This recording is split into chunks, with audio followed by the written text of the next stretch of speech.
Welcome everybody to How Fast Will It Go, and today we're dealing with a 1953 Jaguar C-Type. Now it has 1005 horsepower, 859 pounds-feet of torque from a 6.5 litre twin turbocharged V8 engine, and the car itself weighs 2,105 pounds.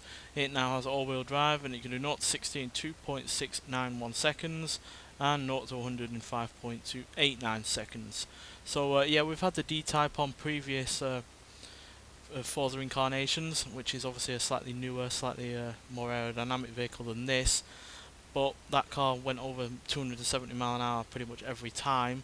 So yeah, even though this is older and not quite as aerodynamic, it should hopefully get close to that kind of speed, but you know, it doesn't have anywhere near the power as the D-Type did, and yeah, obviously its age isn't really going to help it, but it doesn't weigh all that much, and with more than 1,000 horsepower it should be quick in terms of acceleration outside of the 0 to 100 times. So yeah, let's get out there and see what it can do.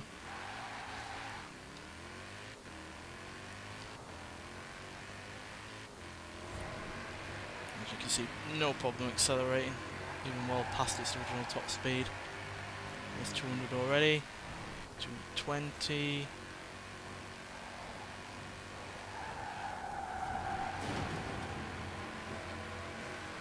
225, 230, 235, 240,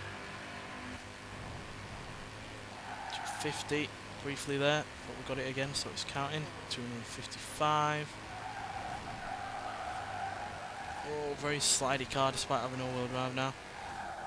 Oh dear, well gone off there. But 255 is what I saw, but whether or not we actually got more than that, I'll have to look back on the video. But we're only on our first part of the run, but the biggest problem with this car is the fact that the tyres may well be able to be upgraded to the racing tyre tread, as well as be slightly widened at the front and rear, but they're still way too thin for a car that's dealing with this kind of power.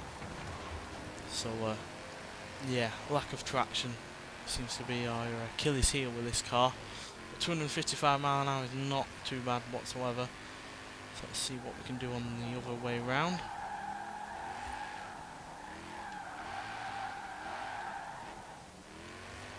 As you can see, it's very easily being able to slide around, and that's not exactly at full whack either, so yeah, wider tyres would really help this car. Unfortunately, they are the widest it can get.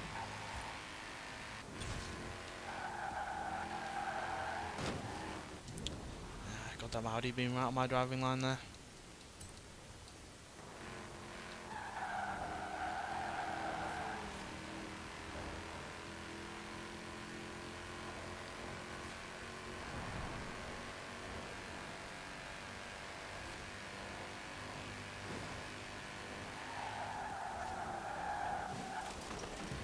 I hate this corner, always gets me.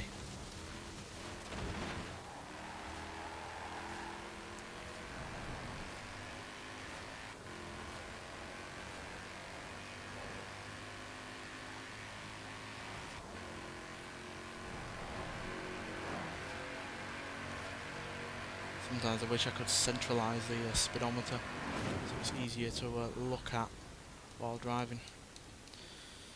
Unfortunately, I can't. It happens many ways in avoiding traffic on this game.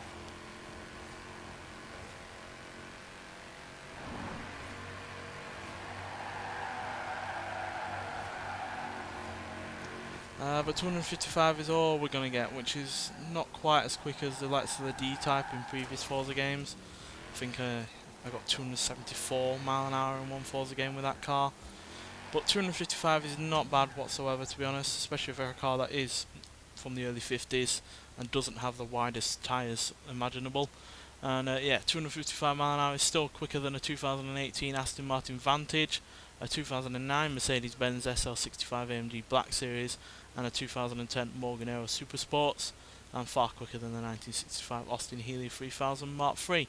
So yeah, I am not too disappointed in that in terms of its own performance, but in comparison to the D-Type, yeah, it is way slower.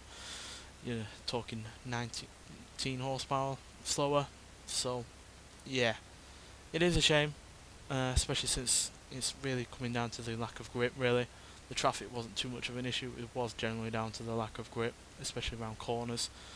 But, you know, if I had to put spoilers on it and splitters on it, that would slow the top speed down even further, so I guess it is a compromise.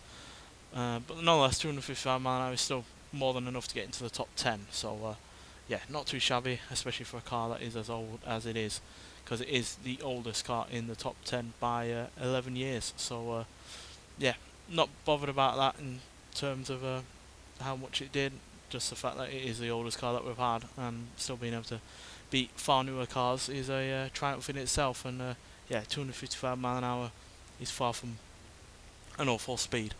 Nonetheless, thanks for watching, and I'll see you in the next one. Bye.